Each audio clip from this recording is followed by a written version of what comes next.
There was a minister who tells this story.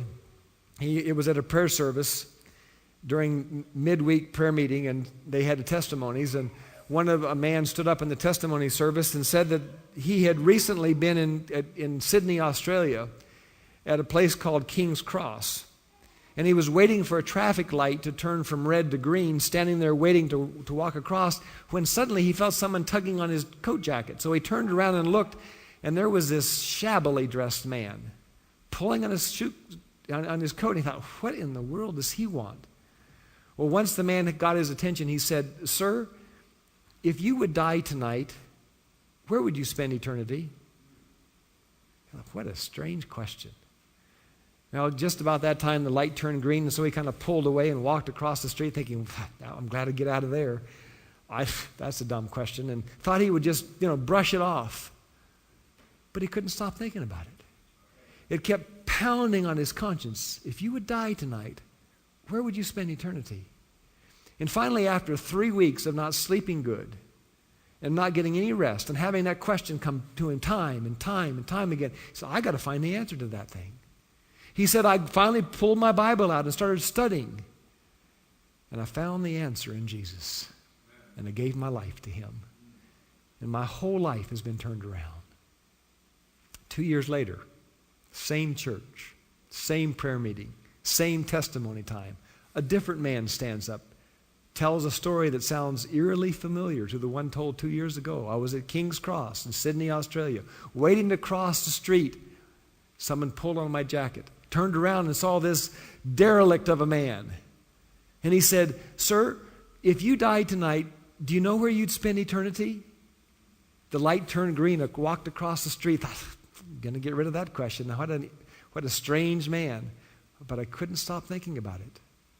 2 weeks later, it drove me to my knees, and I gave my heart to Jesus. 2 years after that, the minister got to go to Sydney, Australia. Where would you go? He went to King's Cross. Got to one of the major intersections and began to scan, trying to see if he could find somebody that would fit the description of a derelict of a man, when suddenly someone tugged on his coat.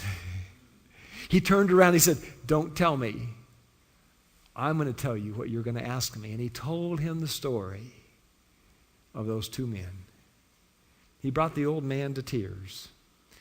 You see, he said, about 8 years ago, mister, I was an old drunk. But I gave my life to Jesus. And I knew I had to do something for him. But I was uneducated. I don't know how to do anything.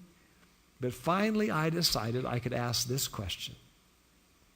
And I've been asking this question for 8 years, not knowing whether it has done any good or not, until today. That's walking by faith and not by sight. Doing what God has asked you to do, no matter what the consequences. Tremendous example of sticking with what you know God has asked you to do. So what is the foundation of responding to the call to come to Jesus and live by faith and not by sight? We looked at this text in Sabbath school lesson today. So whether you eat or drink, or whatever you do, do it all for the glory of God. I believe Jesus is here today. We've asked him to come. I believe he's been talking to your heart. I don't know whether you came today full of joy or really discouraged. But I know Jesus is here talking to your heart. Today, as you've sensed his presence, maybe faith is pushing you to action. Maybe you're thinking of that family member that you have been saying, I just can't talk to him about Jesus. I don't think it's time. But Jesus brought that person to your mind today. And maybe today or this week, you need to go back and share Jesus with that person you love. Maybe it's to accept a position in this church that you've always said, I can't do that. That's not my gifts. And it's come back to your mind. Yeah, they ask me to do that every year. Maybe, God, you are asking me to do this. Maybe it's to be more faithful in your tithe or more generous with your offerings. Maybe it's to test God at this time of economic disadvantage and watch what God can do when you give too much to Him. Maybe that's what He's been talking to your heart about. Maybe it's to become more involved in the evangelism efforts of this church, a new community outreach. Or maybe it's to do the investment of time, of money, of distance, to put a child in Seventh-day Adventist education. Maybe it's as simple as giving up a habit, an entertainment, a way of life that you know is pulling you away from Jesus, and you hear Him speaking to your conscience, you've got to let that go for me. You recognize the conviction that comes from Jesus. I hope your prayer will be, Jesus, if this is you, bid me come to you.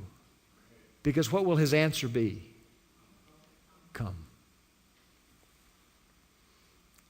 Are you willing then this morning or this afternoon to say, okay, you've called me, and as you teach me, I will keep taking one step at a time in your strength, in your power.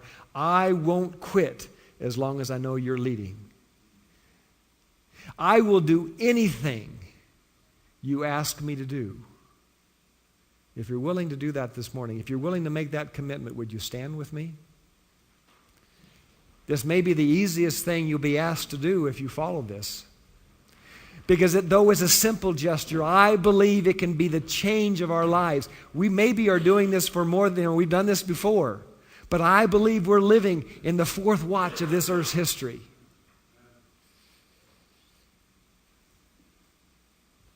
Look out. Community around Courier's Church and wherever else we represent. Because if we truly let God make us walk by faith and not by sight, He will do things through us that have not yet been seen. May God richly bless your commitment to Him. Let's turn in our hymnals to 306 and sing this as our commitment. Read the words carefully. Sing them only if you mean them. I am thine, O Lord. I have heard thy voice, and it told thy love to me, but I long to rise in the arms of faith and be closer drawn to thee.